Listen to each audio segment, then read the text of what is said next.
الله رب تعالى في تحجبه بدا بخلق نبي استضاء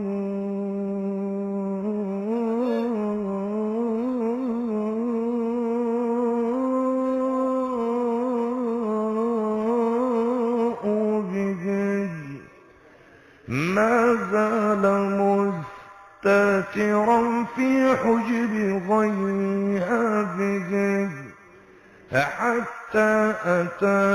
وجميع الناس في شبه فقام فينا بدين غير مشتبه دعا إلى الله فالمستمسكون به مستمسكون بحبل غير منفصل مولاي صل وسلم دائما أبدا على حبيبك خير الخلق كلهم مولاي صل وسلم دائما أبدا على حبيبك خير الخلق كلهم الله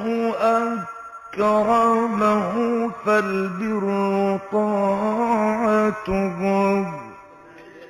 وليس في الخلق من أوتي بلاغته وليس في الخلق من أوتي فصاحته وليس في الخلق من أوتي سماحته وليس في الخلق من أوتي حضارته وليس في الخلق من أوتي شجاعته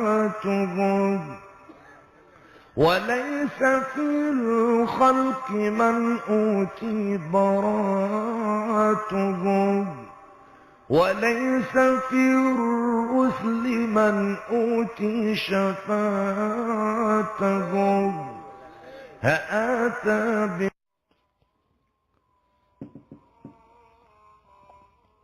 أعوذ بالله من الشيطان الرجيم. بسم الله الرحمن الرحيم. اللهم صل على سيدنا محمد وعلى آل سيدنا محمد وسلم تسليما كثيرا. السلام عليكم ورحمة الله. أمي كرموشينك مجموعة مقبلة جنفو ملكنا أني ملكك إذن نا أفوليت منا إن شاء الله. أمي دوك أنكر موي على كان يمانا على كشجاع أني كنيا الله كنيما يا ربي على كدانا أنكر موتو بلا جلما على كان جيني على كان لهارني أمي دوك بموتوي على كان هنونا على كوجي دوري بجاه المصطفى صلى الله عليه وسلم. إن فابا كلام جوامنا شونا يا بروغرام دوي نوي أربع شوي زان بلا سلي جمعي بلا سلي أبفو مغوفة سيسا كفو على كرامك صحابو ماك تابعونا وفنا ماك إذن ورد الله كفو رمضان كان باركنا والما ما باركوني هني بباركوني كان بارك نو يشود مه إذن وبي لسلي ما فهم باي إذن أمي دوكه إذن أنسى لك كمنو لك سوت عنده سكونة نندي مو بيرو يا ربي لك عن كشومة لك بوداني منداما يا ربي. إذن أنقني الحمد لله أمالتنا كلا ولي مندوم إذن أكرم غصرو منو بي أمانة منو بي نو كلفنا بي نو كتاب نو أكرم غنو باسا كتكولا على يا نو كرم غبي إذن هل سامن دو دونكوي أني لمن كلا بلجلي إذن عمي تمني بلا سني بإذن الله تعالى.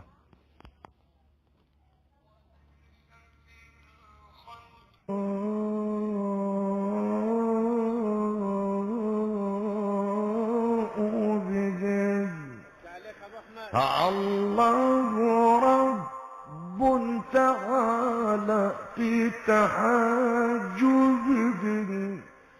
هدادا بخلق نبي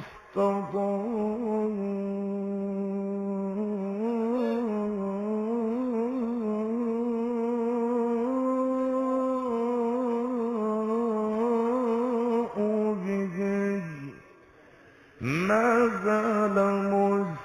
مستترا في حجب ضيها بجد حتى أتى وجميع الناس في شبجد فقام فينا بدين غير مشتبه دعا إلى الله فالمستمسكون به المستمسكون بحبل غير منفصل مولاي صل وسلم دائما أبدا على حبيبك خير الخلق كلهم مولاي صل وسلم دائما أبدا على حبيبك خير الخلق كلهم الله أكرمه فالبر طاعته وليس في الخلق من أوتي بلاغته وليس في الخلق من أوتي فصاحته وليس في الخلق من أوتي سماحته وليس في الخلق من أوتي حضارته وليس في الخلق من أوتي شجاعته وليس في الخلق من أوتي براءته وليس في الرسل من أوتي شفاعته هآتى أعوذ بالله من الشيطان الرجيم. بسم الله الرحمن الرحيم. اللهم صل على سيدنا محمد وعلى آل سيدنا محمد وسلم تسليما. السلام عليكم ورحمة الله. يا فشومنا أمراس لما منا أنتم يجرا كفو على بمغول الدنيا سرورو في منتي كفو جبريل جنيكا أنا فدون باوكم أنا كقصة وفدون إلهام وتغورو بي منون توي أبلا جرين فرا دلوبا بلا جرين أكبو بي أيبو بي على مغمن سوان في أنا ولو كتشان قصة وكتاب السهل مكونو كتاب مرو ناتفك ولي أيوة ولا أنت يولي فو لكن ينقلوا تشويا في عمولين كويا ينقلوا تشامان ترى دي أخو فندو بي أبي مغو كنا سري الدلو دي كتيرين كسر شامان بي نابي الدلو دي كو بنومنا أبشين غفولي كو على كرامك صلى الله عليه وسلم يعني على كرام منك صلى الله عليه وسلم أو تكتاي يعني هكذا يقولون والدلو السنيتي وتمانيا دونان ترى أنتم يا بلودا شغلنا كاسو أمو يرو دا كسي أوما أرسلك كي أبين نفاد دغويا دوني وكما نعرف سنما أمنا شيونا تكيكو وجابي وجنغالين جابي واري كفو على كرا صلى الله عليه وسلم أمانينك يعني وتمانا يلا وكبريني وباكي أكبالندو ولا وباكي أحرام لندو ومانغاكي ولا أيوة ناس وترى كفالك رسول الله عليه وسلم عمني فينك يلوي الشريعة لا حجة ina fo don ma sahalo nya fo chugo mina wala o te fujje ni mo bi se ka fe haram ne wala ni bi se ka fe ke bid'a ni ayi ambo fo don ma yemi fo la fa naqul wa billahi at-tawfiq kuma chaman ne be don bo fe kitabu chamo amu anta se ga fa no kitabu non be to fo ka fo ambela u bela jide ngan nasifo lakin u bebbe ne be kuma na kuma no ni a be résumé ka fra nyonga abe se ga min fo أو أمبو فوني على السنة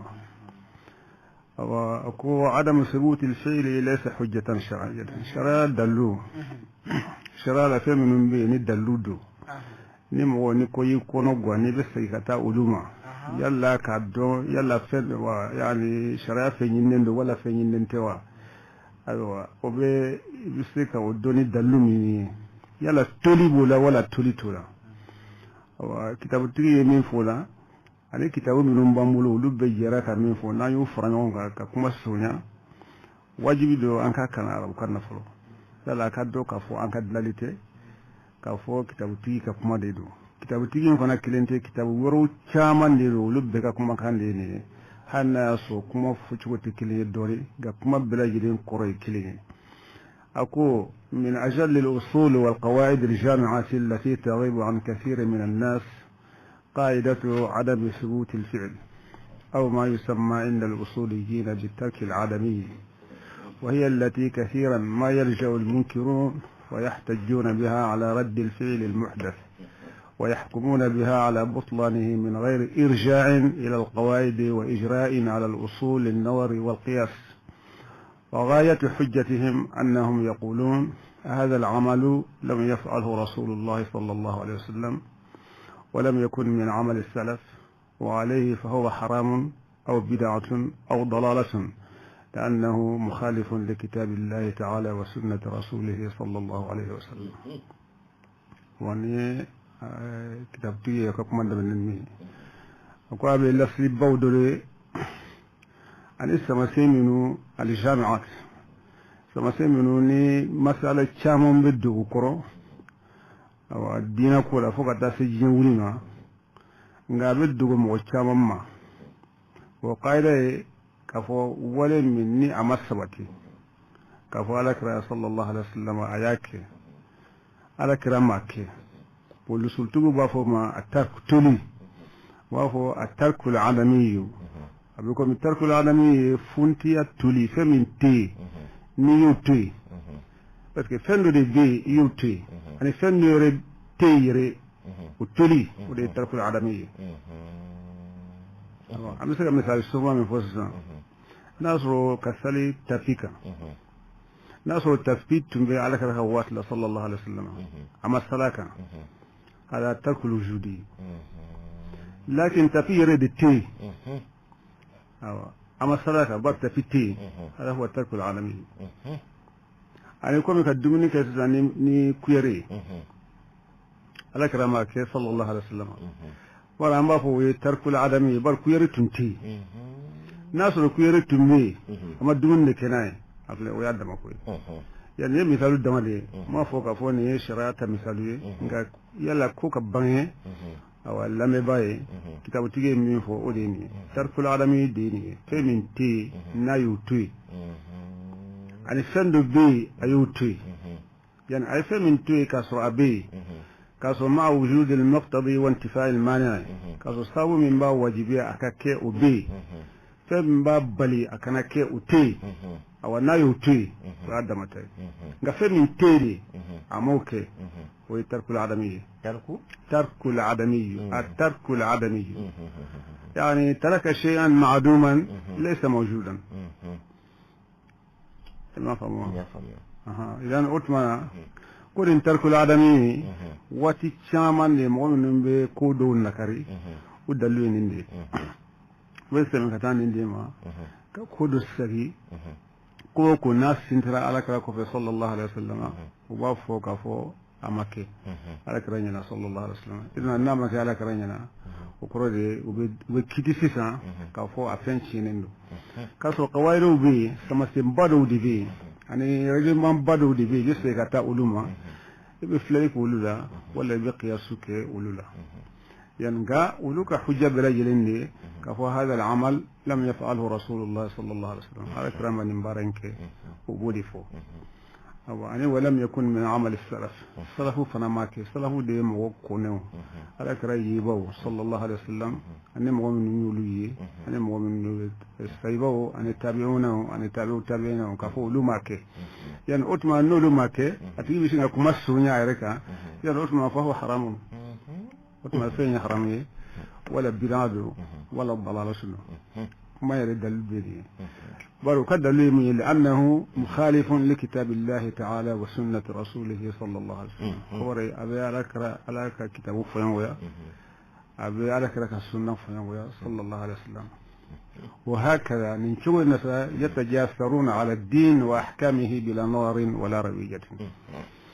وجا كفري تي ديننا كاسو أماكن حسل السجي أماكن كلاين أماكن على كرانينا صلى الله عليه وسلم على كرام ماكي سيبو ماكي هذا مبلغهم من العلم يدون به شرادنا لديك فاكتشي فقط في يولينا ثم فين بكرو كرويا وبرجلين باكونو يعني كيتو تراتا أبي تسيك فهم أيوة وهذا الكلام منهم أوله حق وآخره باطل يعني إنكم أفولو بسكك كيلو قال لبان تيجي فولو يمني كفو على كرامك صلى الله عليه وسلم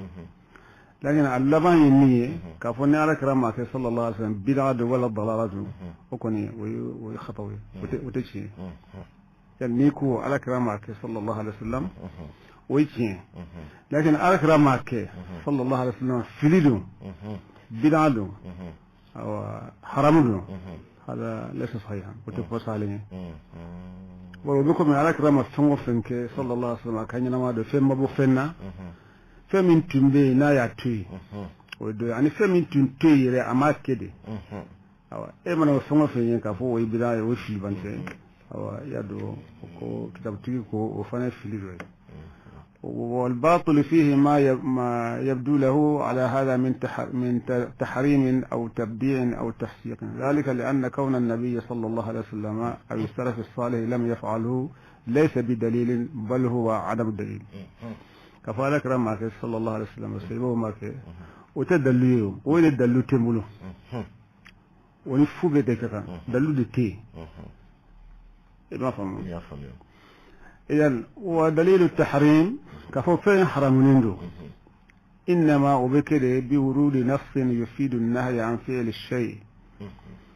أو الإنكار على فعله من المشرع الأعظم صلى الله عليه وسلم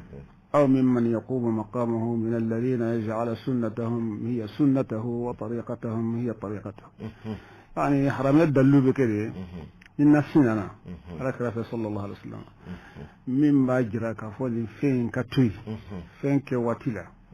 ولا كفين كلينكري وبورا ركرة صلى الله عليه وسلم ولا بورا مغوفة منهم بلا لنبا ركرة لنا صلى الله عليه وسلم نو بسكا وكنا ركرة يولوكا وسنة كسنة ده ولد ياك فإذا ذاكرتي لا يبقى كلام لمتكلم ولا يتوقف مسلم عن تنفيذ أمر الله سبحانه وتعالى أو أمر رسوله صلى الله عليه وسلم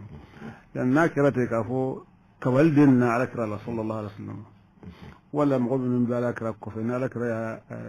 فاني كفو لك اللادك ناصر كوالد بوراء ولسه فين تولي التوري كدان النيكا يعني كوالد كرا كفر التولينكا وما أسلامه في كمورة تعالى يباتي نماتي على كراسوس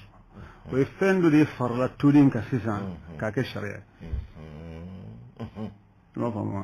توكو فرا كفوت فرا تبي أي كدانينكا على كرايا توي صلى الله عليه وسلم كدانينكا أو أكو أكناك أيان نكري ولا مؤمن ما كفر نولو كسنة يا كسنة نو كسرة يا كسرة ولو أتيك فولو يا توي دي ولو يا نكردي نو نفسي جماننا وتما وجود الإسلام ببي جكرو أما أن يكون الترك وحده أو عدم فعل النبي صلى الله عليه وسلم أو السلف الصالح له هو الدليل الذي يبني عليه المستدل إنكاره على الناس والحكم على هذا الفعل بالتحريم الصريح أو النهي الشنيع أو التبديع أو التفسيق، وهذا جهال صريح بقواعد الأحكام وأصول الفقه التي اتفق عليها الأعلام من مجتهدي أئمة الإسلام، لأن كون السلف الصالح رضي الله عنهم لم يفعلوا ليس بدليل. أكو كدلوك كفو ينين توي نسي ورمنا كفو آيات توي فو ما كيكوني ولا كفو ركلا صلى الله عليه وسلم أمان فينك ولا السلف الصالح ما كي ورد الدليل تاني بيشنا وكيك الدليل كفن النكرناي مغوكا ككيتي مغوكا فنا كفو كو ونفين حرمنندو كحرميان نسيف ولا كفاسية ولا كبداية أكو فهذا جهال صريح بقواعد الأحكام. نف لبنت بدي نكيتو تيروي ني أصول الفقه دي حديث الجرا أو على دي قرآن الجرا ني قرآن التفسير ني أصول الفقه تي ني حديث كلام ني أصول الفقه تي أبغى فيلدي لا بد من ذلك دون وابد بنوكا ني بيته أتد بيكا كما tafsir la atebbe ka kuma hadith la foni yemo ka kuma lakali ngabi foccugo min abbi o tibbe mo way faka so ibn do aywa wa inma huwa adam dalil yani kafo makke ala kalamaka sallallahu alaihi wasallam salafu salihu makke wa yadallu tidi wa tijati kafo yadallu ويستقيم الدليل على كونه ممنوعا أو منكرا لو نهى عنه الله سبحانه وتعالى في كتابه العزيز أو نهى عنه رسول الله صلى الله عليه وسلم في سنته الصحيحة الصريحة. وبهذا فإن هذا المنكر المستدل بهذا الدليل العدمي تائه في بيداه العدم، وتمسكه بعدم فعل السلف ليس دليلا بل هو عدم دليل. هل سابسك ودي كان كفو دليل بسك السرودي كهو فين كواليندو ولا حرامليندو ولا كونفندو ناصرو دللنا على قرآن كونو ولا دللنا على حديث ولا صلى الله عليه وسلم كفون فين كتوي وتمان دلبي كفو أكتوي ni mo be nyake utmana farali fana chuya utikili farali kerafe mimma kitu tikili awa martabatul inkar nakarli martaba fana be nyoy nin kiti ni lakin dobidda haram ya dama dobidda do sekatema ko kake dore do sekatema se kafiyama nimbe tinya fiu faka so nasu jelende be mimbe awo o wajibi ka fodi mo mi ninke o be kafiye o tekeni disriye atekeni miriyawre yan otmana هذه المسألة أكون المسألة كتاب تجيبك من فون بك ودي فو هي التي يعبر عنها بالترك، والمقصود به أن يترك النبي صلى الله عليه وسلم شيئا أي لم يفعله أو يتركه السلف الصالح من غير أن يأتي حديث أو أثر فيه نهي أو تحذير عن ذلك الشيء، والمتروك لا يقتضي تحريمه أو كراهته. عن الشيء المتروك يقتضي تحريمه أو كراهته، يعني المسألة هو فنما تولي ترك العدمية ويعرف لك فين صلى الله عليه وسلم أماك ولا سلف الصالح فنياتي كحديث تي ولا قرآن آياتي من يفر لك كبو أما من باتو أبكي حرامي ولا من باتو أبكي يعني مكروه ni tarku babuye wale dinne ka can kusube fungo fe na fura sisa e fo de yalle alakra ya kewa sallallahu alaihi wasallam fatma na alakra ma ke kalambali fe ko ni ko bane ka so alakra man minke sallallahu alaihi wasallam no bike no make bi dina ko re tinya fiu o ka can kuju akocha ama minke ama foko akake o ka can kuju بسرعة مثال كلمة فيه ولا ويقرأنا كفرانيونغا كمصحف على كذا كوا كفرانيونغا كجفة على كذا أماكن الله أكبر أو حديث فنا أتنقو كنا حديث السبع أتيم غوب بالك فو حديث السبع أو وقف حديثهم السبع ko qur'ana ma fara ɲɔgɔn kan wa ko an to an ma so yɔrɔ ma fɔlɔ an kɔni b'a jira k'a fɔ alakira sallallahu alaihi wasallam fɛn caman bɛ yen a y'o to yen nka o kɛra o kɛli tɛ haramu ye o kɛli tɛ fasu ye bon ka sin ka taa kɛ o yɛrɛ de ye dalilu ye o tɛ kalan taamasiyɛn o kɔni i bɛ sin ka filibanti de ɲagamina ye ka fɛn dɔ don a kun na min y'i sago ye k'a fɔ alakira ma kɛ sallallahu alaihi wasallam وإذا تتبعنا الكتب العصرية المتداولة التي عالجت موضوع البدع أما الشامني كفو وكلمة كان إنك كدلوه وكتابه بنبي نوب البدع كفو سيسا ولا نوب السنة كفو الشامني باجت من كتابه يرفشلته لا أتى السنة البدع دون كمان ولا ولا كرافل باي كسر والسنة لا يتلا حكم منه sunna fana ɲininen bɛ mɔgɔw fɛ ɲini cogo kelenw tɛ dɔ bɛ bila dɔ ɲɛ dɔ ka gɛlɛ ka tɛmɛ dɔ kan o ma faamu sɛbɛw yɛrɛ ka sunna baara la alakira kɔfɛ sallallahu alaihi wasallam olu y'a faamu ten sunna dɔw bɛ yen sɛbɛw m'a kɛ ka da ko dɔ kan sunna dɔw bɛ yen u y'a dɔn k'a fɔ nin bɛ alakira yɛrɛ de kɛrɛkɛrɛ a bɛ waati dɔ nɔfɛ sunna dɔw bɛ yen a bɛ se ka bila ka fɛn dɔ kama o cayara kosɛbɛ a tɛ ɲa ni kalan tɛ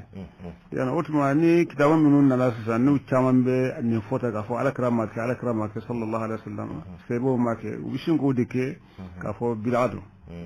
k'a sɔrɔ dɔnnibaw b'a fɔ fɛn dɔ ma bid'a o kɔrɔ de a sinsera alakira kɔfɛ sallallahu alaihi wasallam lakin fili bid'a tɛ a ye bid'atu dalalati bɛ yen bid'atu ka kuma na comme dɔw y'a fɔ wadduha salma bid'a cogo min na dɔw b'a fɔ ka kuranɛ tila ka kɛ hizbi yɔrɔ bid'a de cogo min na dɔw b'a fɔ ka suguniw bɔ a la a kɛra bid'a cogo min na fo dɔw tun b'a siɲɛ ka b'u ka kuranɛ kɔnɔ k'a fɔ bid'a de don o bid'a bɛ yen k'a fɔ ko kɛ ko mun m'a dɔn alakira ma kɛ sallallahu alaihi wasallam o ɲɔgɔnnaw ka ca kosɛbɛ nka sisan kitabu nana bɛɛ bid'a ye wa n'u ko bid'a ka ban o kɔrɔ de ye n'i y'a kɛ kulli bid'atin dalalatun awa n'i ko mun y'a kɛ bid'a ye i b'a fɔ alakira y'a to yen alakira ma kɛ sɛbɛw ma kɛ alakira ma kɛ sɛbɛw ma kɛ o ni k'a fɔ haramu don o ni k'a fɔ fasigiya don o ni k'a fɔ bid'atu dalalati don olu tɛ kelen ye kalanba tɛ se k'a fɔ ayiwa u b'a fɔ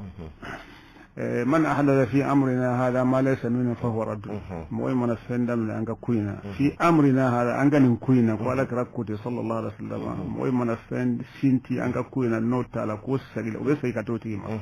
فهو رد كرم سكدون ولوفه رد كرد براجيتي على ربما براجيتي على بسيكتي تيما ونكافر تكلينه وأن ثم بدعة كل بدعة ضلالة بدعة بيشلي وبافو عند لك أفيا فهم عام المخصوص به عام بمراد المراد به الخصوص عام به أبتو الأكلابو لشوا دوبي أتلابو وكتشا وثاني قرآن كونو أبي على كره كما كونو صلى الله عليه وسلم إذا نفو نجاي يرباد حكي بعد دونك أفو فهم دو بولين بألا olu ko de n'a fɔra kullu kama fɛn bɛ b'a la kullu dun nana yɔrɔ caman k'a sɔrɔ fɛn dɔw bɔra a la o hakɛya ne yɛrɛ ye kitabu dɔ ye kitabu belebele don a ye sɛbɛnni kɛ nin yɔrɔ ninnu na ale ka kitabu dilanla sisan dɔnniba kura ninnu n'o ka kuma don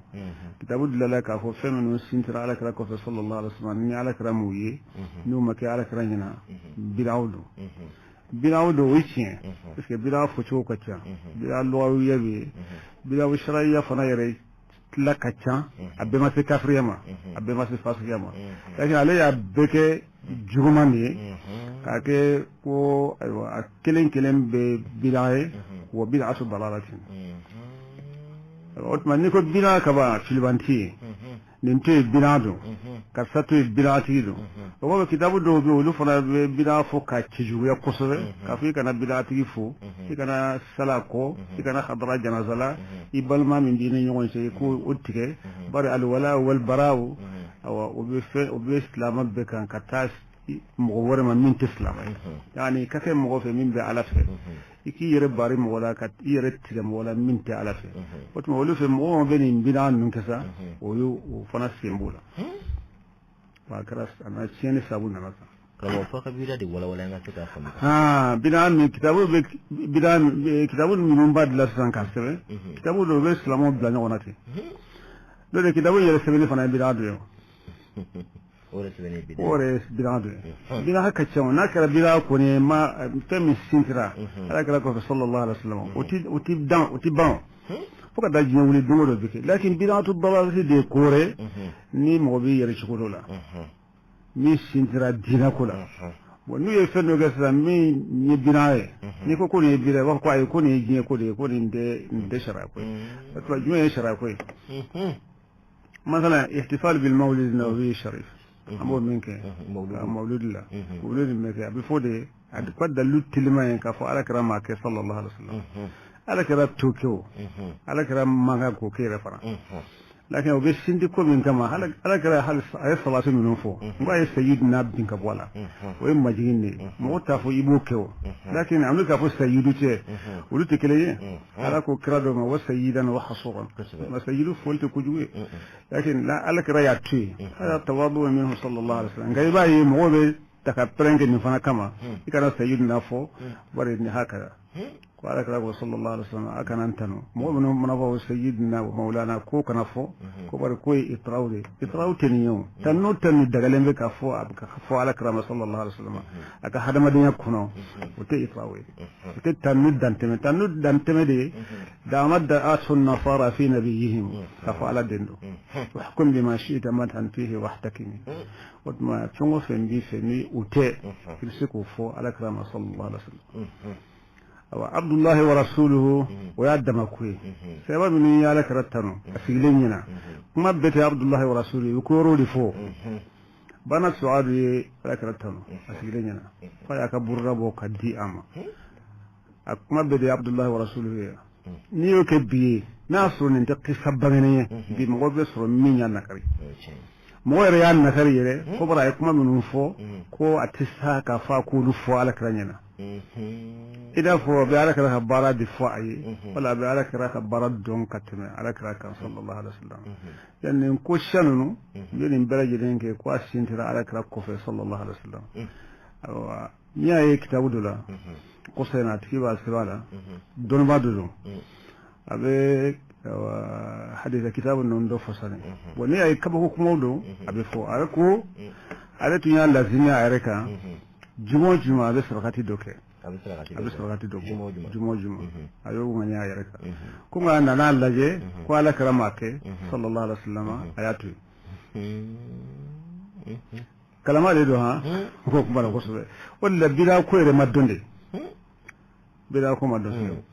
anya doye aleko be ka modo tano afatulen ko fe ko mo so le do ko do ko ay wa mo fla sigirembe ko ko fana kira atumi qur'ana jigi dokun dan o bidaye odma qur'ana jigi fana mina bi tasmana anna kullu bid'atin dalalatun aywa ani fana addu'a ba'da salat du'a sali kufe ni fana ala karama ke sallallahu alaihi wasallam amul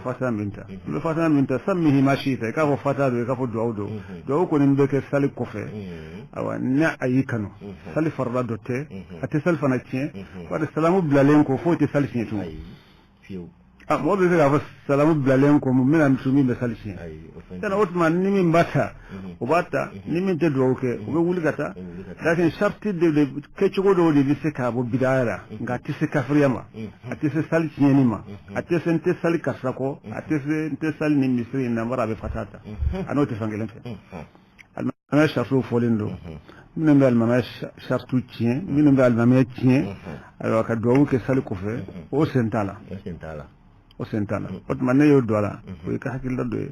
لا تقدموا بين يدي الله ورسوله أكانت أيرب لا على نكراني شريعة كتولا نبدأ سمبولا يعني أتمنى ختم القرآن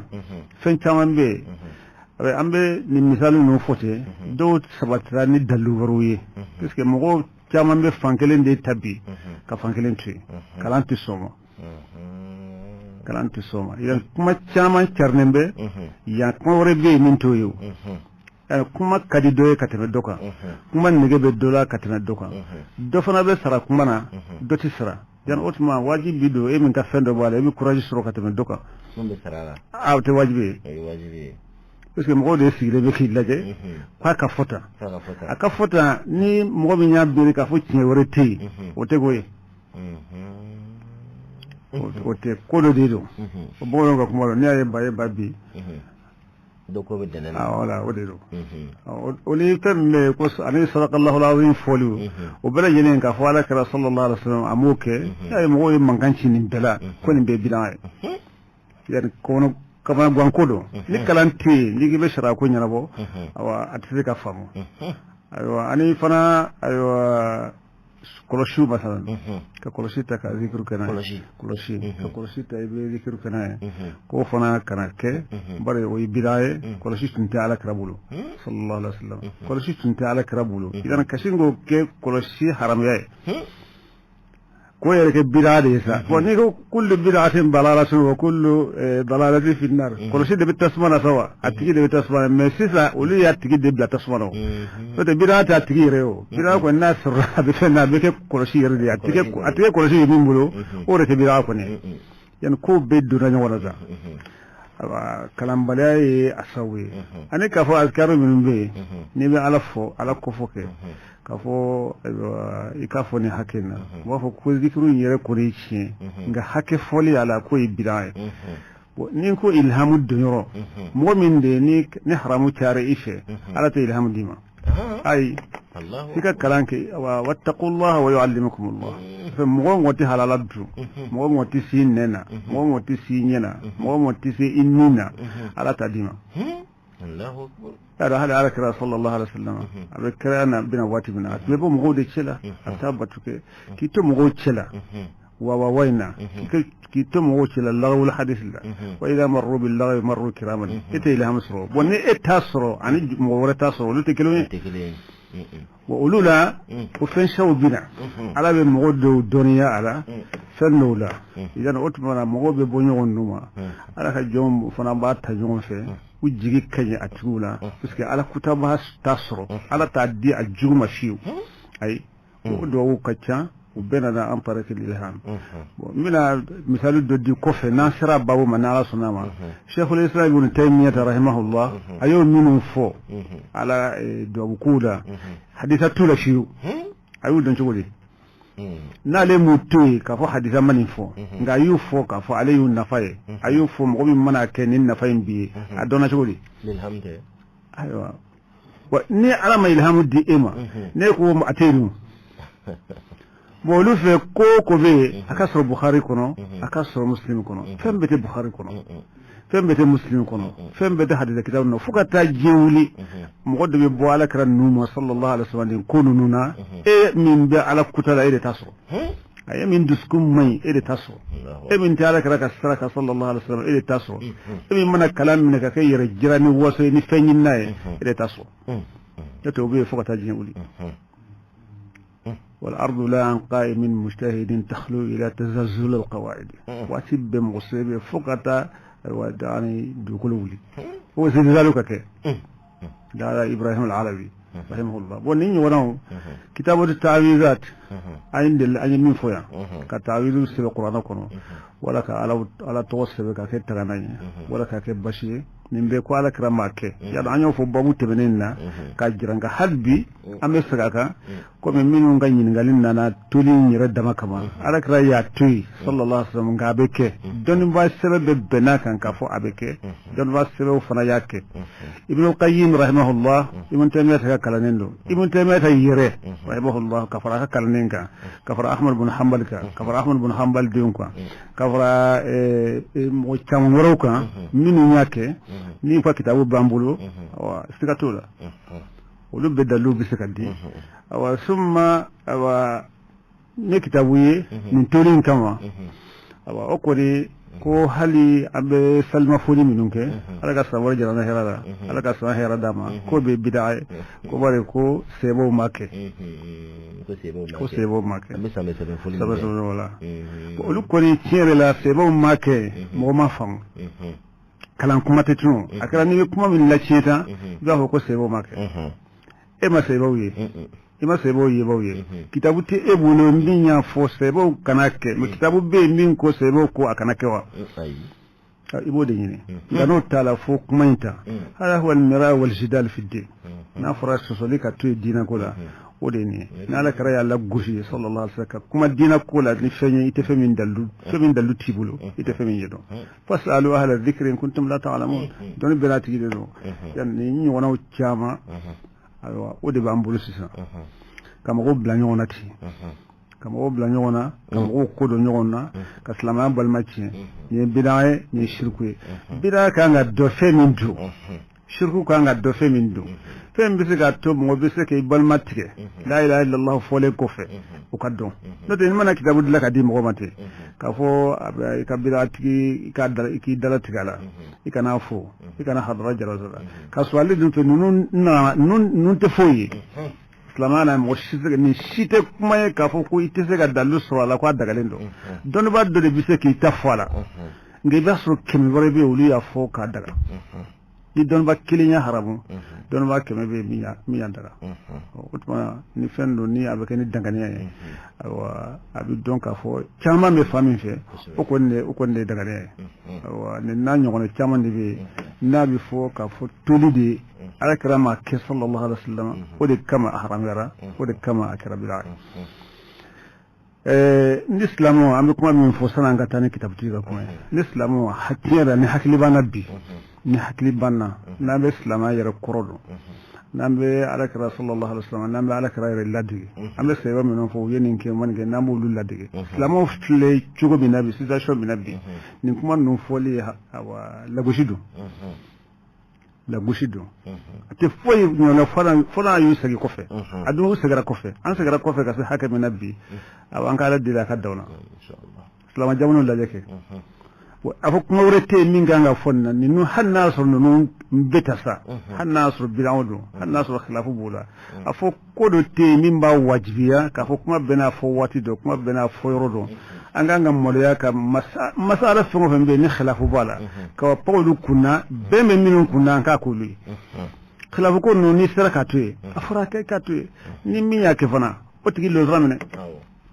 na killa o ko ne be nyine an febbe وفينكو كلام شيخنا العلامة المحدث عبد الله بن الصديق الغماري أكو الترك وحده إن لم يصحفه نص هسه كنت لي كفارك راين توي ولا سيبو يا توي كون الناس مفرقة كفوكو أكتوي فاكرة تولي عند بيتي وكل لا يكون حجة وتدل يشترى فيه بل غايته أن يفيد أن ترك ذلك الفعل مشروع أبي من جراتان كفو أبرين تولي دي دغاليندو أي ما فهموا التولي دي دغاليندو كفو أكلي منكر يفن نكرلين أتجرى وأما أن ذلك الفعل المتروك يكون محظورا فهذا لا يستفاد من الترك وحده وإنما يستفاد من دليل يدل عليه وقد أسرى في الاحتجاج لهذا الدليل الموهوم كثير من المتأخرين فحكموا به على تحريم أشياء أو ذمها ووصفها بالبدعة والتحريم بقوله إن الرسول صلى الله عليه وسلم لم يفعل كذا أو لم يثبت له فعله يعني كوم مجتمع من المتأخرين دوني باني مغولا مجتمع يدلو كينين كوي ومن أكون وانتا على كرامك ونانكو على كرامك سيسا كاتا شكول لك سيسا أنا من كيني على كرامك وكتا ونيكو جيكو يادم كوي ما على كوي رلا فندو بكي أتي o niki bo lu bela jelen kaba wala kala dalu be boyro redi ni kala ni mo ti sen kala na alma maliku nya sanjurge kala na alma shafu nya sanjurge kala na abu hanifa don nya sanjurge kala na don bo makalan sulta kuma ti kala nya bo boro kuma mi ni obi ka fo ne sisa ashiti ka sire ashiti donente utisi ka don yɛrɛ fana lakin kitabu be minnu tigi donnen do fo ka taa diɲɛ wuli olu kɔni be yen bon i b'olu to yen ka taa nɔrɔ baro kitabu ninnu na ka silamɛw cɛ tiɲɛni a ye awa dɔnni b'a dɔn ko atarku laysa bi hujjatin fi shar'ina لا يقتضي منعا ولا إيجابا ومن ابتغى حظرا لترك نبينا ورآه حكما صادقا وصوابا قد ضل عن نهج الأدلة كلها بل أخطأ الحكم الصحيح وخاب. يعني كنت تركوا على كرين توي صلى الله عليه وسلم سلف الصالح يا توي رضي الله عنهم كو يرد كدلوي كو تسير كدلوي كل مؤمن يوفر دلوكا أتي يكلم بالياد دلوجرا أما كلام جرول عسام جرا فانا تسير كدلوي شرعا والشرع دلوا على كلا صلى الله عليه وسلم فرض فعله كم من فشوقنا على كلا خبرة ولا تقريراته أي من سبتي أي من فو أي منك أي من أبيك أي سبتي ولا يدو أبيك أي سبتي لكن أي من توي وتنو نو أيوة وراسا عند وحسب kuke ko injiya bara nyin ngal kala o hammin bena ko so nyin ngal tiaya bulo ibaddo ka fo akere mi ko lafli aw kitabun tlaka fo وقد أكثر بعض المتأخرين من الاستدلال بالعدم والترك أكو متأخرون دون ما لبان برن كم يندمنا ناس لمانا سيساندي كتاب فرا من كونا سيسان سام باكرين كو سام باكرين كانوا فلان يغنا من كم ننتي ولو في بدعة دونيندو ولو في أيوة شركو دونيندو أتي مقبولو أبي على دبولو بدعة فنا تلاليندو سيسا أبي شو من كافو بدعة تتلا يربو فو كافو بدعة تتلا كل بدعة ضلالة سيسا بارا باجرا كافو تلاليندو بل سيسا كي مو بني أتلا ولو تكون فيهم المان شافي وبولا كافو كل إنما هو عام مراد به الخصوص وتولي أو كوكو بيكا فو كل فوي بولنتي على بلا بلا جلندو نوكرا أو وديشلي ولو بوديتا ودون تسيكا السبع أبسيكا فودي نوتا تسيكا السبع يعني أتمنى أكو متأخرون ودبادا على تحريم أشياء أو زمنها كفندو حرام ولا كولغوشي كسروا ما فرق بين الترك الوجودي والترك العدمي فحكموا جهلا على بعض المستحدثات الجديدة بالبدعة الضلالية وعلى أصحابها بالمبتدعة جهلا بهذا التقسيم.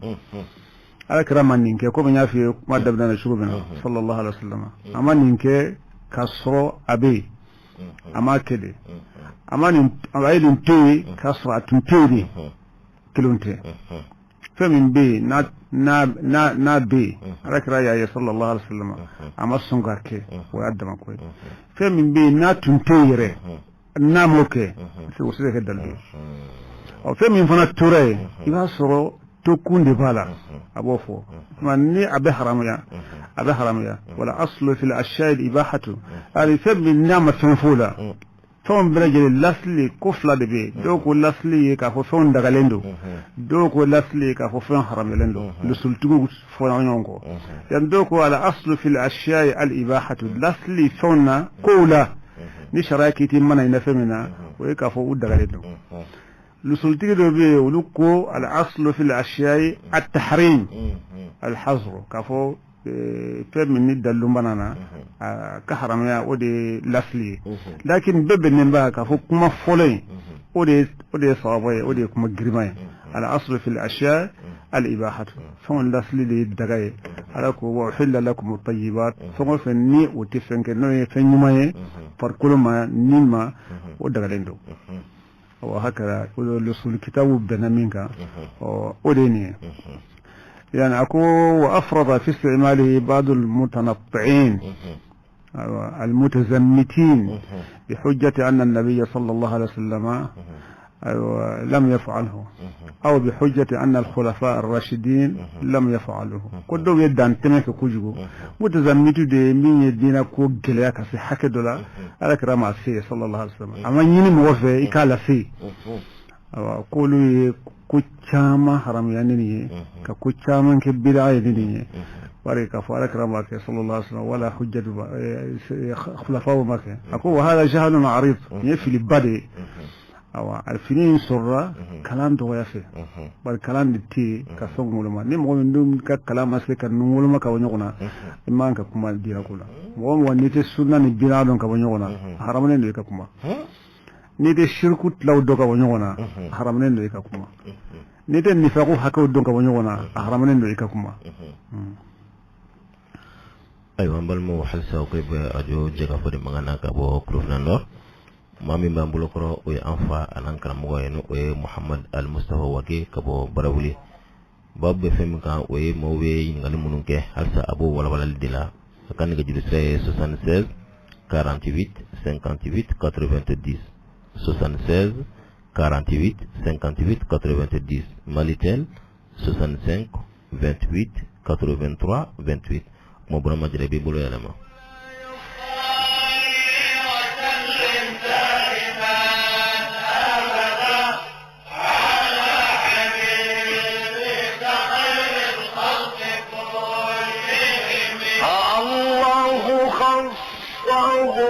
بالنصر والظفر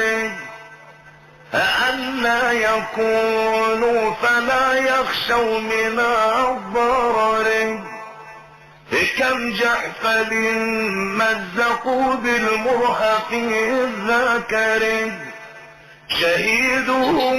فاز من مولاه بالوطر وخصمهم باء بالإحراق في ساقر ولم ترى من ولي غير منتصر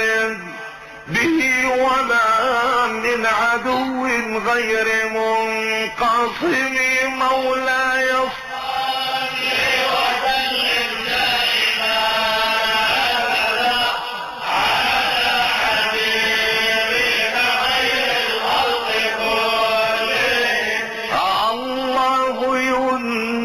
فؤادي من غوائرهم الله ينجي فؤادي من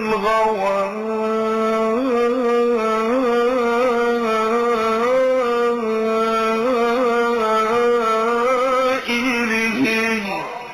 لأنه قد تمادى في radio jaga fay ma bo sina kado kuma sukono tuguni hal sami senka hakli jigi ka fo mam bambulu koro o anfa anan karamo goy no e Muhammad Al Mustafa wage kabo barawli namba ko mako shegna wage dore ko muallim do ko mudir ma karamo ko baw bibul halsa asama min fo halsa nin tartin bawina baraji ngal kala ciara ko sobe kajira ka fo mo min ba fo kitu kitla ala kramaninke sebo maninke awa dallute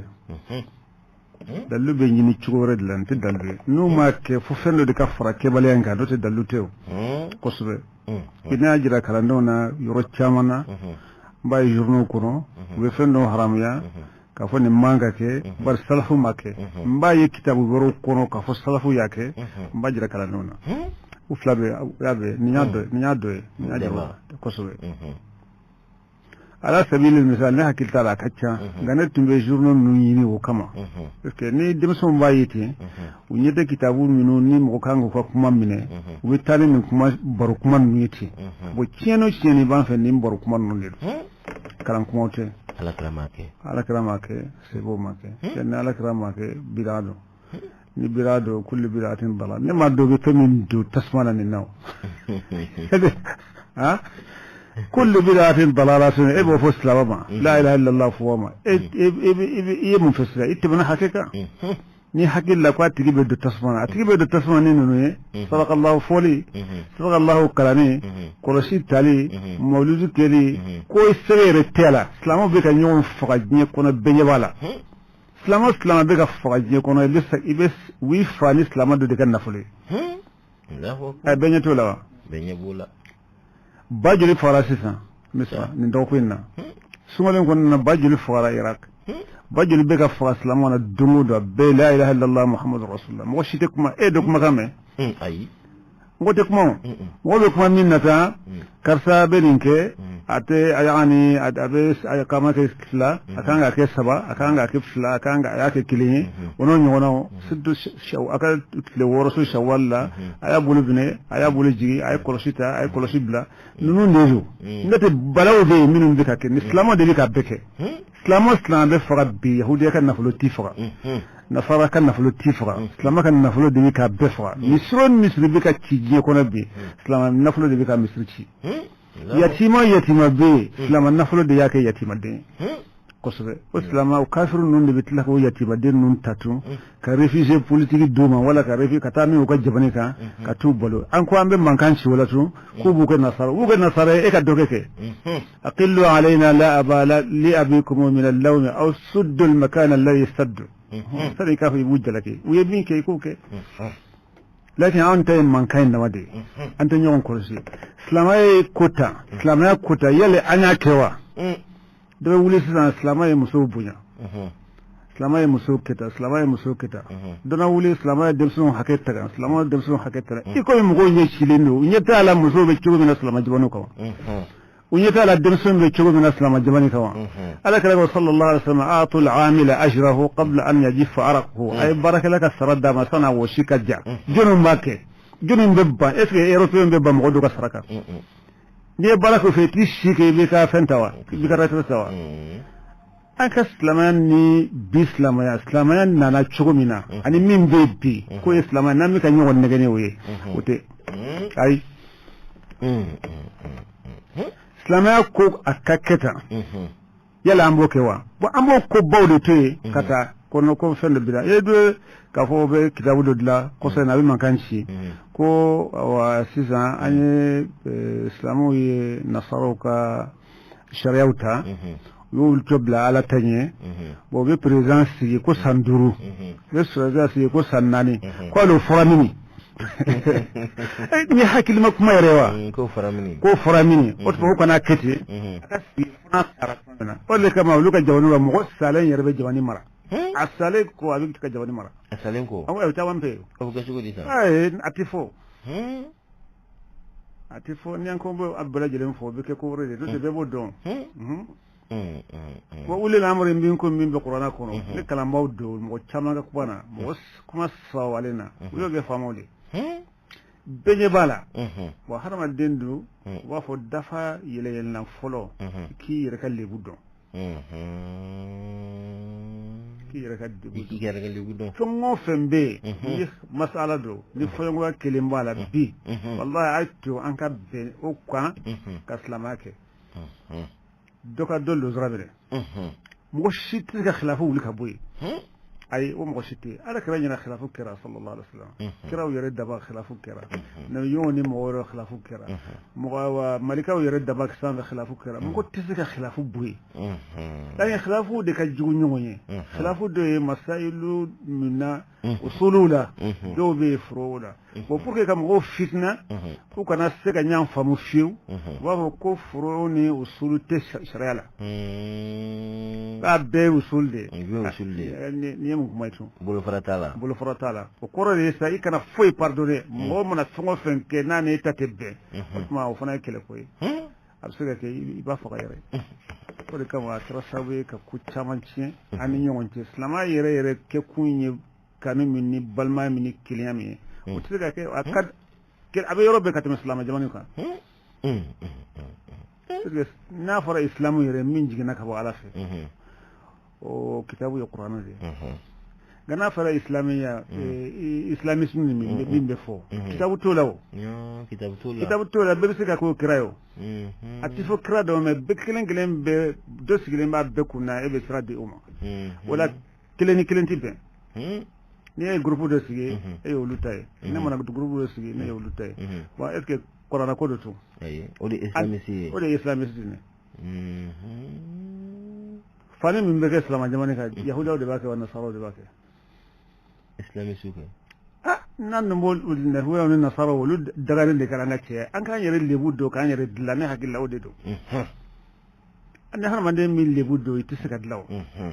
yahuda mo nam ko kelen fa an fe nasara mo nam ko kelen an yare dama de bi ka nyogon fa kalonka la ilaha illallah folen kofe adalti mo shi fongo fembe ni mo bo kafira la ilaha illallah kofe ni fat la yerde be bo lakin ya mafali dagi ay wala ni mo taray do masailo khilafula ni masala no nakibe islamo ci sene ay be ala surinya Allahu akbar parce que ma fom ko shika mo shibla ni mawlud ko do ya fo abena ma do make mo do jamani do be wulu ko te mawlud ke ngubo ka famo ka fetu ke buga famo ka fetu ke kisira sitala do tisunga mawlud ke ay mo yo ni nga otmano aw be mawlud aw ko mawlud kana ke wala kramo ke sallallahu alaihi wasallam adum be ni fana ke o be mo farko jube mu ni ñonse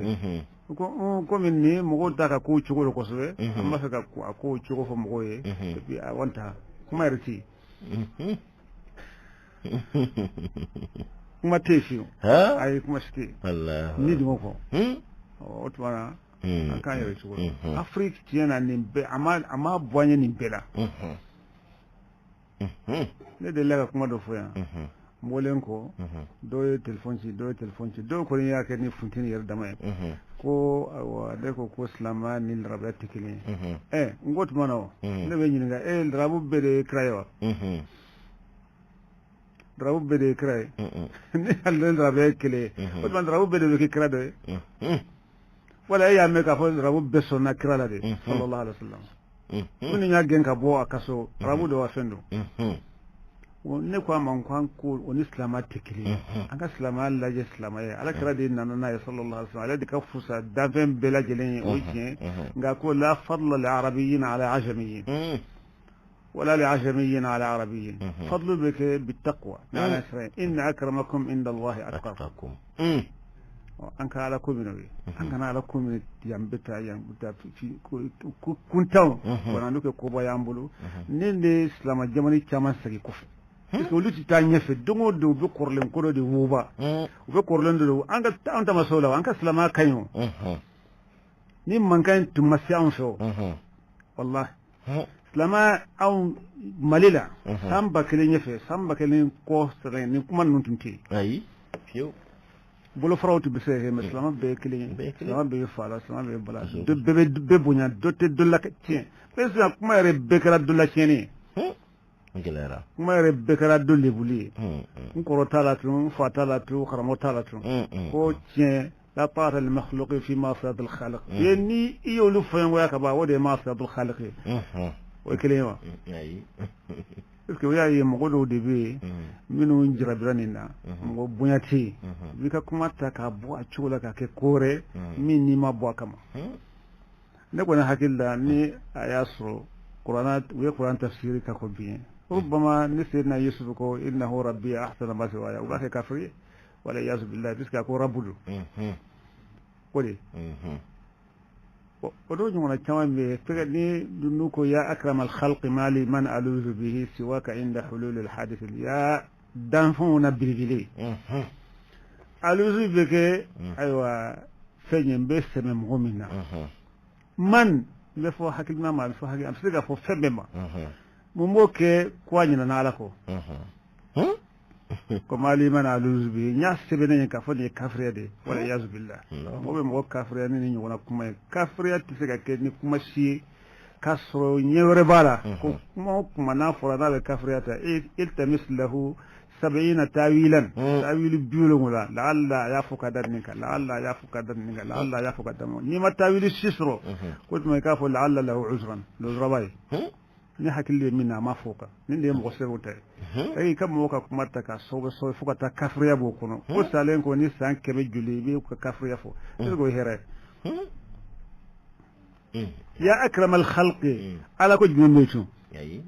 danfona bilbil na killa ko bane so mo fembe tse ko famusa ka fa be ni danfen do de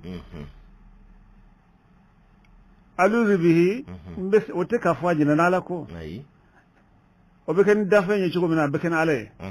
إسانة بكن دا عليه يشكو من إسانة بكن عليه تي أبنا فورلو على بفين يريد دمك تاخ جوم ما كسرو على دي أكباي ملكه وتيابه هو فالمدبرات أمرا فالمدبرات أمرا ويجنون له ملكه على دي توا ha otuma be ala yɛrɛ kala kuma fɔcogo la wa ayi nin bɛɛ bɛ se nin bɛɛ don kuma sɛbɛn de la ka tiɲɛ ta n'i ka hakili ye nin bɛɛ bɛ mun ɲɛ mɔgɔ ye ni bɛɛ donna tasuma la a bɛ mun ɲɛ ye ni bɛɛ donna tasuma la a tɛ foyi ɲɛ ye o tuma mɔgɔ ka jigi ɲuman kɛ walahi n'i ma jigi ɲuman kɛ i yɛrɛ tɛ kisi i tɛ kisi o tuma ko losolitigiw sunna ko bɛ n'an la ko arafu sunnata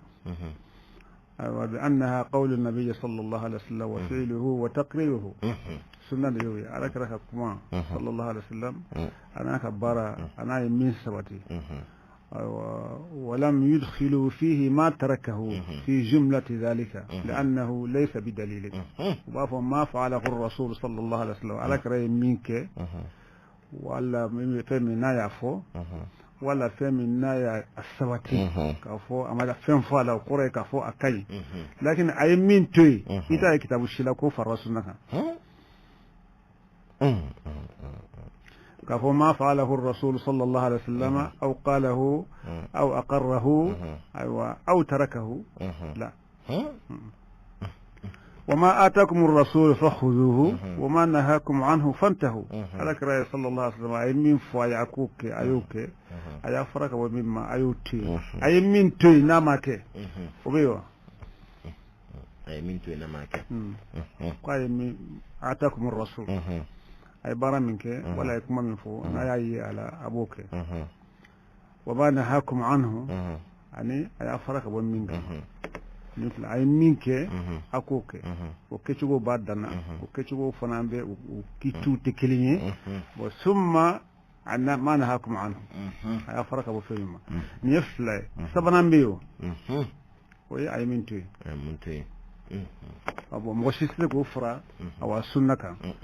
يل أو كفلنا فنا أصوليون إنه وكو عرفوا السنة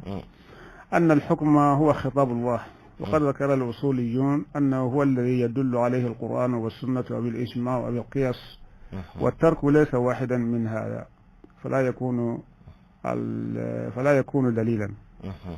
أيوة يعني أكو حكم من يعرف كمين أيوة ذكر الأصوليون أنه هو الذي يدل عليه القرآن أو السنة أو الإجماع أو القياس والترك ليس واحدا من هذا فلا يكون دليلا يكون حكم الله سبحانه وتعالى إما قرآن أو سنة ورون أنك قرآن أبنى أو إجماع أو قياس عند شرع دلوية الأدلة الشرعية هي القرآن والسنة والإجماع والقياس والترك ليس واحدا من هذه والترك ليس دليلا ثم إن الترك عدم فعل تركه يكافئ مفنك وعدم الفعل يقتضي عدم الدليل وباجر يكافئ تدلل فلا يقتضي الترك تحريما بلا قرينة من كتاب أو سنة أو إجماع أو قياس ومن الدليل كرا كتاب القرآن أكرا السنة على كرا كما صلى الله عليه وسلم أكرا إجماع دون بنا منك أكرا قياسي يعني وتما تولي تنشيتو ندلو سرة تولي لا كافو تولين كيكون لي كافو أكبالندو أتبه من القرآن كمان القرآن ولا السنة ولا إجماع ولا قياس وتما بيتا كافو تولين كران كما تولين كان كتولي لكن لولو تي أتفكا كدلو وأنين كونين دي دون مو أصول سبب بنا منك كافو أن الأدلة الشرعية 4 قرآن وسنة وإجماع وقياس وذلك لك فعله كرا صلى الله عليه وسلم في الأدلة كما فرشوا بنا والسنة لأن وفعله إنه فنا بولي من يونا وكشوا له سبب وكتابه كنا وفنا تك أفو أبلا جلين واجبي أبلا تك أفو أبلا جلين بالجمع فعله إنه كشوا بي فعله دون لنا ولا دون لنا بالجمع fi'lu do nana wala do na be laboli ke be sembala do nana ati laboli ke do nana wati do kama wani bebe idan fo kalande kake kase ka nyanabo akitabu kono o de kitabu menu nudlala don ba sabat lawfe wa fo ma arrasikhuna fil ilmi menun te jeeni nu ka dori o te na fo yinnaye o te place yinnaye o min kala wo fo o tumbi bi avec adoya re parce que arab jamin kon na don ba bebe fonctionnaire de don ba shitte ka fo ko be si ko be farafina don mo gise itayire min kadi bo fo o te don ba be fonctionnaire de fama bulo ko kana se ka fembo atala abe anu kira dinete wala be ne kamo amanda bo kamo adabora de ka ke fa basago Allahu akbar adabora de ka ke fa basago o de kama hakilla kelindi bi watibe jaman nunga hakilla kelindi bi hakilla fladan se ka fo kitabu be hakilla fladan fo kitabu teye awte bo do ya fo ko sayna semni kala do nyaa journal la ka fo war mi bebbo jamani do fe pour que kaslama kenin keshola awar ka chade ko sore kalami ko o na fadde kono bursu be di o de kono avion be di o de kono awa ko chambe ke wonna folo de kono ko min bala yalde ne hakila minya ka koy o le foni afobo Allah ta ala qailihi ko sore lakin kafran meka awa dallu bagadendo ka futuli koni ala karafi sallallahu alaihi wasallam wala saybo fe o tedallu ka fo mo be fe haram yanay wala mo be fenke bidanay wala mo be akeba ke fasri adallute dallu be nyini yororedi ni fe wore farla tulinka absega ke tuli dallu ni fe wore ma faraka ka fa makke dama o seke dallu lakin ta'assub de la pasal de ne hakille minni فودي كake وبودي ما كتاب تجيبه ولكن هناك أفرادا أو قوما تعصبوا لآرائهم ومذاهبهم بودي بالله بسلك وكحكي لك حكي لك حكي لك دنيو مثلا نيكو مولود تكي ويك حكي لك نيكو أبيك وينك حكي لك كلين بك دلو منا كيبولو ورايو دي رايو فلاتش يتاو بس كي رايو دي نتي رايو دي otwa min mana minke ikanga ne da bisiki akan yi manye bulo ikanga ne da bisiki akai jumanye bulo ke cigo da bisika nya ke cigo da bisika ci afawa ni qur'ana kala le saba ya kala le wulwula ya kala hakamina ikanga ne da lo ni don ma do ko atijaga don ma ke ko abedaga sesu minumbe purri minumbe mimbe karmo bolo no ya foye ka faka ni filanka fa to tala to chugo la chugo tala mimbe do bali ka fokko aya fori modo ka dlalido noro de batigi bolo aya dla ete se gadla madama ni fente mimbe a fo chugo kaba adaga lendo ne ya te o yika hakille ngani mo mi nyake dalu fa babulu وهكذا فين بلج اللي بيتك لكن مودو دي تعصبك قصينا وكاحك اللوكا فوق وكاحك الله وزعموا أن من خالف هذه الآراء والمذاهب كان متبعا لهواه ولو في مو من ابو ولو تين كونو ويبراتك مو من ابو وتين كونو ويندمتك ولو كان متأولا تأويلا سائغا يتسع له الدليل والبرهان هل لا يصو فصني بابولو dallu babulu dallu min baka barain daga madama ni amakali tay kaba bilalo uma dine yuluti la mode tay wa wi uli rew feke la pasal fili dodo setana de do ni de islam jaman chion ok ka fode ko etabi bulo ni tabi bulo le dallu ni ka dallu bi bulo ni ka masala ni ni ga sali farlo sisa inde bulo e bo fo sali farra ni we mo wora ni ga fana min kana fa fo sali farra ko sene ne ya dobe kam mankanci ko nyame sogo duni be sali ci nyame sugu duni nyame sugu duni ka be sali ci ko ate sali ci ko dobe ko afle mankana ko be sali ci ko anya me ka ko chama me Ahmad ibn Hanbal ka mazhabi do ko ka fo abe wa aklu lahm al jazu abe ibn qayyim nuni ibn taymiyah nunga kitabula ka fo abe sali ci lakin mazhab al maliki tew nga fo an ka fara sali ci fon ko ya ko fana dama ko كتب بلجل النبي الملك فيصل رحمه الله فيصل لنا مصر قال لا سامنا نمغى من حكي البالا أنا نم مدنا الممنا من يوم فيه وأي جمع سلي أي كوا بتاع جمع سلي جمع مصر بالا دو مصرين فلجنا جمع سلين كوفي ولا كأركان فلاسلي مو تمام ولا مصر كونو كاكي أكو أتلين كو أكو كونين كل ما زاو ياركان فلاسلي alera nyingali wodon na ba fe ka kuma le skale tuye mowe islam ya babulo foko kulli itibar alati ma fen fal islam ala wode kama ni baba islam jugu dalala ala fe islam be fen be sanfe awa ko chaman ke mo yanto fore ga koni ko munna mo ya sali an ale no fe ko ale huwa hanbali al mazhab أكون مصير لقوله أبوك مذهب أحمد بن حنبل كمذهب حنابلة نور جماعة سلي وباركان فلان سلي لكن أكون جماعة ما ينشي جماعة كو أنتم مالكية ها قصة جاب عندهم إيه ما أعرف بدون سلي أكو أنتم مانك سلي ولا كمذهب دوتة الله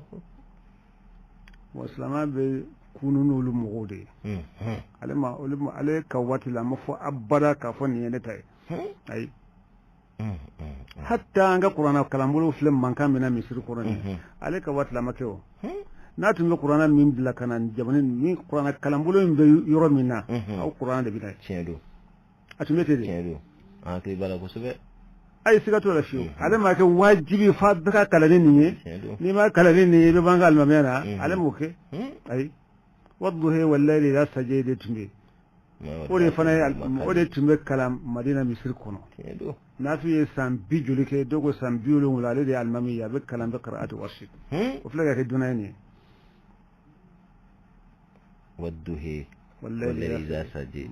ما ودعك ربك وما قلي بوسيسان نيو فو مصر كونو بكرك نالما فريق الدواء كسالتك كنت أنا فقط حاجة بافو دي ما تعصب تعصب دي في بفكة تنتلا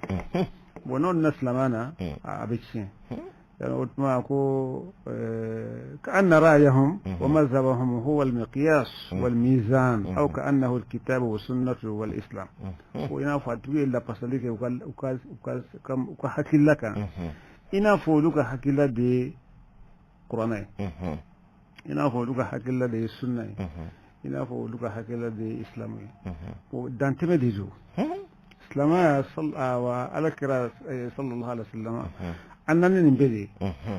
سبوا تمي من باكتا سبوا تمي من باكتا سبوا يا يتانتو سبوا يا يتان سبوا يا يتان مين يا أبابلو كورتا سالني فين بلاجرينا ويقول لك لي مين يا أبابلو كورتا شينكلي ويقول لك لي مين يا أبو السلام بلا شينكلي ويقول لك لي مين يا أبو السلام بلا شينفلا ويقول لك لي أو نيكو فو أكاك كليني على كرادم صلى الله عليه وسلم وجناني عبيه ذلك ركوا أي تعرف ركوا dole ku salam bila ko kile ko 70 ale mo kanga nunjabi wa ma ga nunjabi o 70 ale ya yoro min fona ko salam bila kile misali ci o le ci ba fa salam bila kile te la ko de ci salam bila kile misali ci fona yoro jumena o jira o te yo السلام لكلم كتابه لا يربي على حديثه ولا كهو تسليمة واحدة وبي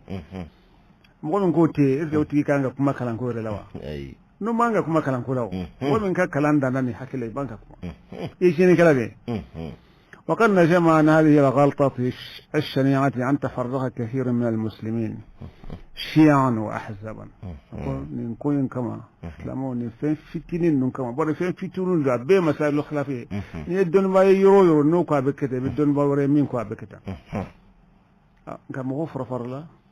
نين كوسو misru farfarla ninde koso kala ro farfarla ninde koso nala ma faranga qabru be farfara ninde koso koso parce que ninteni l'islam islamiste tout fait olu ko ntakaji olu ko ni fait ninde do ne tade do tarawihu la kafo ni arkan hake do olu fe ni arkan hake do otma fi akatoni ndela fa ka ketande wote islam wote dina ko ni dina tumyoye ala sunde nasaradi ala sunde yahudadi sunde kitabu jininka sunde kitabu jigida ma be kitabu kile nga ya ke kitabu juli anzalna at-tawrata fiha wa nurun wote ala taywa ala ko ya jigi kodon bala noro bala qur'an wa ayi afanti siga o famu ka donga famu o sagoti ala sagodi bi ala kira sallallahu alaihi wasallam ala mi faya abudi faya ayodi fo anye wa yo mi fanya islamana ama fendi to ko fe ka mirisa ka fo ni ala kira man fanya yanjin fa na man fanya ya dugana da hada su an jogo dowa de ka fa ala kira sallallahu alaihi wasallam ala kira ka donta betsi ka fo mo shi te mi islama yere dina min nana ni uyi ayo fo ati foy dugula foy dugula ala hal ballagtu yalla nyasiwa ko yasi ako allahumma fashhad ala shari'a me kuroti ka fala kala ka fen don tabbe defo jon be ko beta ala min jirara jon be ko beta ay fen do foddo amada foddo ay do fen do foddo ay do foddo seba do ko betende ngakata ni mbere jelenda ka fo fengo fe mana na ko nyini haditha ni fen kono o pati mo sebo be ala minum blam ku sugandia kan noro duma bisika dawudla frashita ko khla frashita la bisika dawudla al sadaqa allah alazim min flamulani ni noro tabi bo min duka fi kan ngona dlake anko ko be fem la nona do de sorra do masro bisika kan noro ngona timo ko fe salatu minum be mo tisika do re bla nona bar noro tigudi do ala be dalika fadlullah yutihi man yasha otma an kala je am fraction anga islama ni mankai mana tanke ni islam ni mankai manga islamana amma yere musa atse ga mo wore an yero ko anga kan yero anga islama le bimbe islamana nabi musa alama atefliyo فمن بين موكان مكان كلا وبي هل هو يرم مكان واتد بكلا على كلك صلى الله عليه وسلم يا رأيت شحا مطاعا وهوى متبعا وإجاب كل ذي رأي برأيه فعليك بخويص نفسك يمن سير لا يبخل يدا تمام غوبلو وهوى متبعا ندعو ببي ندعو كو وإجاب كل ذي رأي برأي يعني حكي لا دنك بكبرة أريك حكي لا تسكي فاكا تنتلا ويكبر داين وتما فعليك بخويص نفسك كي يرنيني كان كماتو موي parce que ni kuma ni ma mogo sago fo atijawi ma am bisaka islamake kanto anga farafina bukhari te rawiyo rabute hadisa woron non na rabuka dogona qur'ana kalamban non na rabute kirete flate ato be shitel rabuye khalilu mimbe kalamolo ni khalilu tel rabuye khalilu turki kosobe mogo chaman be mi islama barake kosobe ka sal rabute atum bisaka islama de me chugo min kadaje am bisaka islama kalanke chugo min kadaje me mogo ka tabia culture ni islama tekri beni ka culture rido nala sunna ko mi wati kurnindo wati sira nala sunna dabi sama ala ko wa'tasimu bihablillahi jami'an wa la tafarraqu نبعد عموفو أما حبل الله يردون لو عرفنا حبل الله حبالو تشارة كجو بجرور الله كو ديدو ولي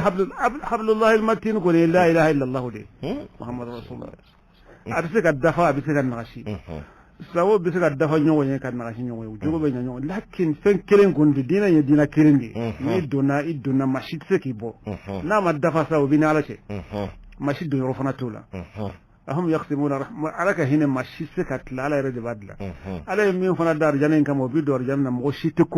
موشيتكورو سيمبول سينكاي بولمبو تار جانا كونو وتمان كان نيمو كورو انغا غني نيمانكي ذكر صلى الله عليه وسلم اوف بالمؤمن الرحيم على كره هنا باي ابا ني مؤمنو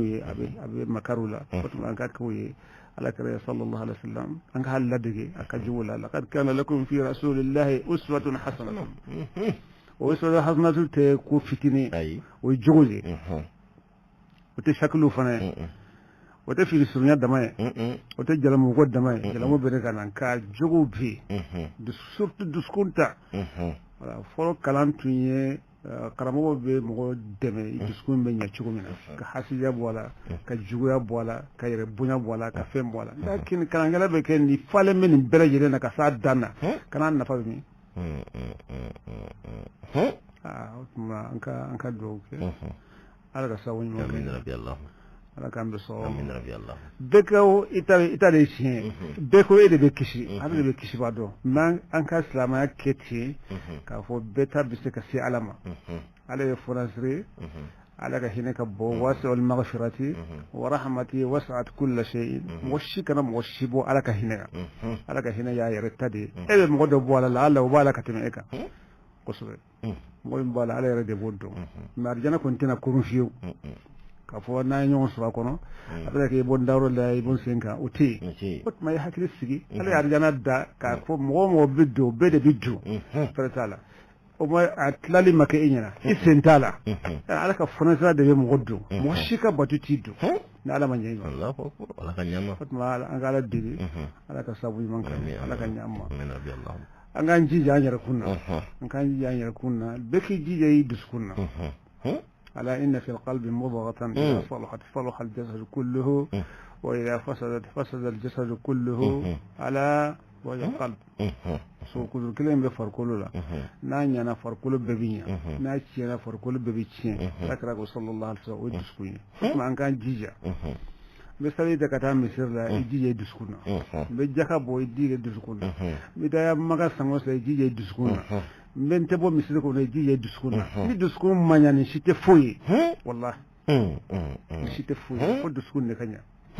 fo diskun ganya ka fembe bola ala binya shugo jibi ale bɛ ɲɛ fɔlɔ karamɔgɔ ka baara tun y'o ye bon o karamɔgɔ ninnu bɛ ɲini ka dɔgɔya parce que sisan kalanyɔrɔ de bɛ kalanden na karamɔgɔ t'a la karamɔgɔ de sayibaw karamɔgɔ ye alakira ye sallallahu alaihi wasallam o yɔrɔ na karamɔgɔ b'o yɛrɛ la min bɛ min ye min bɛ min ye bon karamɔgɔ tun bɛ kalanden bilasira i bɛ hamina ka ko bɛɛ lajɛlen ye sara ka walanda ta k'a fɔ a bɛ shahada ɲini n bɛ ibtida ɲini n ye tana bɛ sɔrɔ magistère nin si tɛ foyi ye ni dusu man ɲa donc b'i kɔlɔsi k'i bilasira o de ye sheikh ye u b'a fɔ man laysa lahu sheikhun fa shaytanu shaykhuhu o de ye o n'i k'i bɛ kalan ta i yɛrɛ ma wallahi ni shaytan de bɛ ɲɔgɔn fɛ kosɛbɛ o tuma olu tun bɛ sira jiri la u b'i dege u b'i jɛrɛ olu yɛrɛ yeli bɛ i nafa u yeli yɛrɛ b'i dege k'i jogo ɲa yeli yɛrɛ b'i bilasira o tun bɛ wa o tɛ yen bon anw ɲɛ bɛ fɛn o fɛn na anw bɛ kɛra a bɛ wajulu kɛ a k'an sara an bɛ taa sali a k'an sara an bɛ kuranɛ durusi a k'a dɔn foyi t'a cogo la donc an tɛ se ka ɲɔgɔn dilan mɔgɔ tiɲɛnen tɛ se ka mɔgɔ dilan o ayi ma kharaja min al-qalbi وصل إلى القلب ما يمنع بود دسكون بيصير دسكون ورما وما خرج من الفم لم يجاوز الآذان ما يمنع بود دلا تلوك في أتصير دسكون ولا كم كمان بين قاتين موجا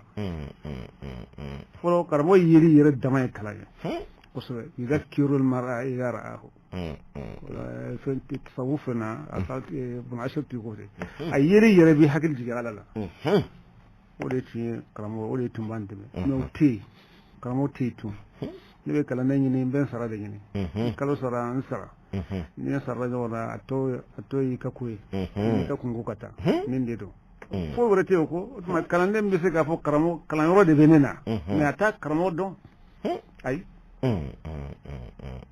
kalala nin kalanyɔrɔ in na o de bɛ yen mɛ karamɔgɔ cogo di o ye babu jan ye ayiwa a ka dugawu kɛ ɲɔgɔn ye n bɛ dugawu kɛ ɲɔgɔn ye o kuma karamɔgɔ waati ko n'a sɛbɛkɔrɔ tɛnkura halisa n b'a jira kanubaaw ni lamɛnbaaw la an ye wele bila an fa an'an karamɔgɔ ma n'o ye Muhamad Al-Mustafa Wage ka bɔ Barawuli n yɛrɛ dakuruɲɛ dɔ bɛ yen fɔlɔ yanni an ka kɔrɔfɔ kuncɛ wa bi darsu in kɔni jɔra yan n'ala sɔnna ma an ye lahidu min ta inshallah ala k'a nɔgɔya an b'o dafa inshallah o la yan nɔ an bɛ ala barikada parce que ala ko la in shakartum la azidannakum na yin barka da an ba jidi bɛɛ b'a dɔn jamana in tun bɛ cogo min na bɛɛ b'a la an tun sigilen bɛ ka min kɔnɔ ala ye duwawu minɛ ala ye sarakatu minɛ élection filɛ ka kɛ ka ban alhamdulillah joli ma bɔn foyi wɛrɛ ma kɛ a kɛra komi foyi tun tɛ jamana in summa politiki ɲɛmɔgɔ ninnu ye min sɔrɔ hakili min sɔrɔ n'anw karamɔgɔw y'o sɔrɔ wala ni aw y'o sɔrɔ aw karamɔgɔw wallahi an bɛ ɲa Sumala Cissé min kɛ Sumala Cissé min kɛ o i bɛ ka ye min kɛ o nin bɛɛ lajɛlen ye koba de parce que a bɛɛ ye koba kɛ komi ale fana tɛmɛna ko caman na an b'a kalama donc n'i y'o kɛ ala kosɔn ala k'i kuloma gɛn Sumala Cissé fana ye min kɛ nin ka gɛlɛn est ce que an karamɔgɔw bɛ se a la ni karamɔgɔ kɔni n'a fɔra sinfani min ummati ila salhu salaha an-nas wa ila fasadu fasada an-nas groupe fila bɛ ne mantonw na n'u ɲana mɔgɔw bɛ ɲa n'u tiɲɛna mɔgɔw bɛ tiɲɛ al umara ɲɛmɔgɔw wal fuqaha ne kɔni hakili la ala y'an garisɛgɛ ɲɛmɔgɔw la olu ɲana u ye nin hakili min sɔrɔ nin ye koba ye an bɛ dugawu k'u ye ala ka hakili la ala ka u sago k'u ye ala k'u bɛɛ sababu ma min y'a sɔrɔ o bɛ ka ala deli a k'o dɛmɛ min m'a sɔrɔ n'o ko sɔnna hali bi ala de b'a sara o fana ye koba de kɛ donc karamɔgɔw fana k'o dɔn olu ka ɲa ka fara ninnu ka ɲani kan yali jamanadenw na lafiya silamɛw ni silamɛw tano maliyɛnw na u na lafiya u n'a dɔn k'a fɔ alhamdulilah an bɛ jamana ala k'u hakili ɲuman di karamɔgɔ min yɛrɛ fo ka dɔw dun kɛ halisa n bɛ segin a kan an ye wele bila maa min ma tun y'an fa an'an karamɔgɔ ye n'o ye Muhamad Al-Mustafa Wage ka bɔ Barawuli ala ma hinɛ n'a denba Wage Barawuli o kɔni bɛɛ lajɛlen o tɔgɔ mɛn jamana in kɔnɔ ani jamana in kɔfɛ o den don halisa n bɛ masa in deli denba Wage ala ka hinɛ a la ala ka yafa an ma Muhamad Al-Mustafa Wage an bɛ dugawu ka a yɛrɛ ye ala ka a ɲɛmɛ ɲɔgɔn na k'a ka nɛgɛjuru sira di kanubɔ de bɛ bɔ ko kura ne maa min fɛ ka ɲininkali wɛrɛ tɛŋɔ a la 76 48 58 90 76 48 58 90 Malitel ye 65 28